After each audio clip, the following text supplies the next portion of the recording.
kayo. Sandali lang. Sandali lang. Kawawa naman kayo. Sir, Tayin mo I lang. cannot listen to his plea. If he's going to live here and give out of the country, he will be there for long. Ang hinihingi niya lang na Ikaw naman sir, para naman tayong glolokohan dito. Kamura-mura ng pamasahe papunta ron. Dalawang anak nandito. Paghina ka naman. Yes sir.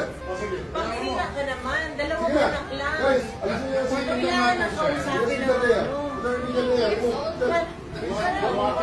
Huwag niyo na tingin sa lahi-lahi na. Sir, mabira ka naman, sir. Huwag kang ganyan, sir. Huwag kang ganyan, sir. Huwag kang ganyan, sir. Humane lang, sir. Humane lang. Humane lang. Humane lang. Humane lang. Humane lang, eh.